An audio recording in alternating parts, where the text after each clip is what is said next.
परमपिता परमात्मा और उनकी सभी पवित्र आत्माओं को नमस्कार। सहज समाधि आध्यात्मिक साधना की सबसे उच्च अवस्था है।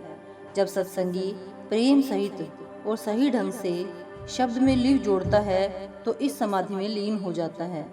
वहां पहुंचकर उसे अनहद धुन के सिवाय किसी और राग में दिलचस्पी नहीं रहती।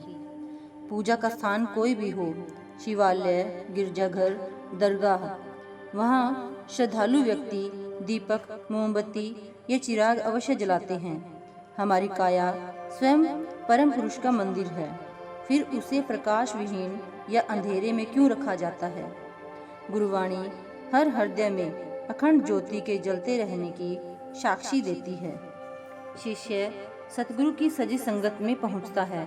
सतगुरु से परमपिता परमात्मा के सच्चे नाम का उपदेश लेकर उसका सिमरन करता है और बताई हुई युक्ति के अनुसार अभ्यास करके परम पुरुष की जगमग ज्योति को प्रकट कर लेता है।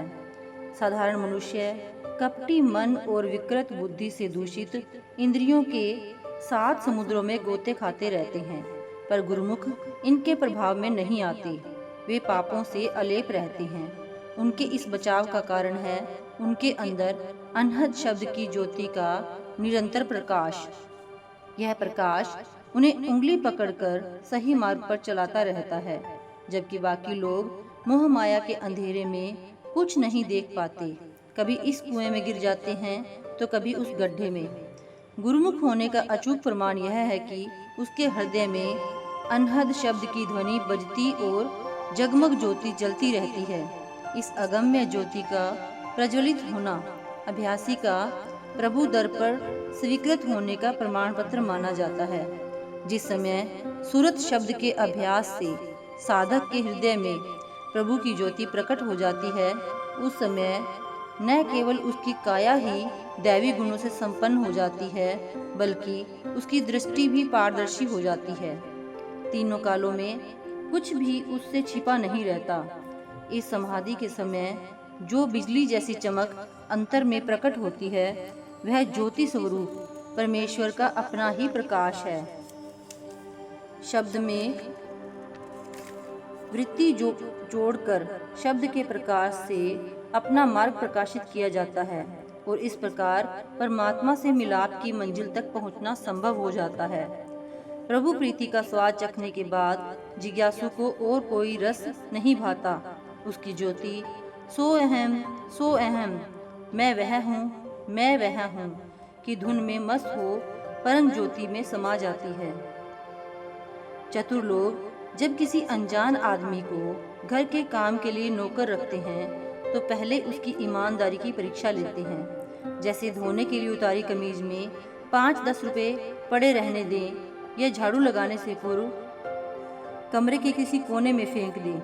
यदि उसने शिकारी की तरह फेंके इस दाव पर हाथ मार लिया तो उसकी छुट्टी कर दी, नहीं तो उसे भला आदमी समझकर अपने विश्वास पात्र बना लिया।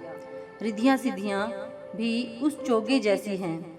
आत्म मार्ग के साधारण यात्री ने कोई विशेष लंबा सफर तय ना किया हो तो भी उसे परमात्मा के द्वार से कुछ असाधारण शक्तियां प्राप्त हो जाती हैं। जैसे कोई मिलने आए और अभ्यासी को पता लग जाए कि उस व्यक्ति के आने का प्रयोजन क्या है। अब अगर आने वाले के मुंह खोलने से पहले ही उसे बता दिया जाए कि तू इस काम के लिए आया है, तो वह प्रभावित हुए बिना नहीं रहता और अपने मन की बूझने वाले को पहुंचा हुआ महात्मा स्वीकार कर लेता है।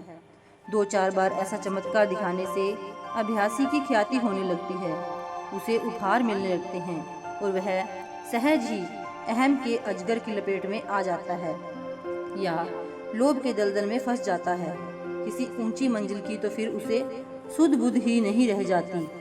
परमेश्वर की दया से रिद्धियां सिद्धियां और निधियां शब्द अभ्यासी की दासियां बन जाती हैं, पर वे उन्हें बेकार समझते हैं।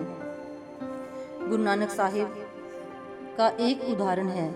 सिद्धों से हुई मुलाकात के समय उन्होंने गुरु नानक साहिब को करामतों द्वारा प्रभावित करके अपने मत का समर्थक बनाना चाहा, पर ये करामातें गुरु नानक के विरुद्ध कारगर न हुई और अंत में सिद्धों को अपनी हार माननी पड़ी। और यह इसलिए हुआ कि गुरु साहिब ने शब्द का कवच पहना हुआ था।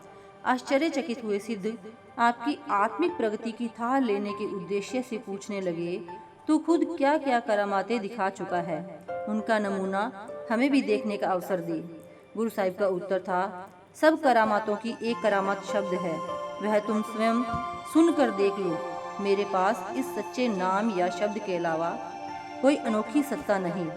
आपने यह भी कहा कि अगर मैं तुम्हारे सामने आग की पोशाक धारण करके बैठ जाऊं, या यह सिद्ध करने के लिए कि मुझ पर सख्त से सख्त सर्दी का कोई भी प्रभाव नहीं पड़ता, हिमालय में बर्फ का मकान बनाकर बस जाऊं, या आम भोजन के स्थान पर नीरे लोहे का आहार लेने लगूं, या पृथ्वी को ऐसी नकेल डालूं कि वह अपने बने नियम के अनुसार सूर्य के चारों ओर घूमने की बजाय मेरे संकेतों पर नाचने लगे, या अपनी काया को इतना विशाल बना लूं कि धरती उसके दबाव के नीचे गेंद की भांति लुढ़कती चली जाए, या पृथ्वी और आकाश को तराजू के एक पल्ले में रखकर दूसरी ओर एक टंक 6 माशा का बाट टिका दूं और वह उन दोनों के बराबर हो जाए, या किसी भी बड़े से बड़े बलवान से बलवान मनुष्य को भी कोई आदेश दूं, वह उसका पालन करने के लिए तैयार मिले, तो भी यह सारा आडंबर क्षण भर में लोप हो जाने वाले बादल की छाया जैसा तुच्छ होगा। वास्तव में चाहने और प्राप्त करने योग्य वस्तु इस प्रकार की रिद्धियां सिद्धियां नहीं, बल्कि सच्चा नाम या सच्चा शब्द है, यानी सतनाम की सामर्थ्य के सम्मुख सब करामातें तुच्छ हैं, निरर्थक हैं। Thank you.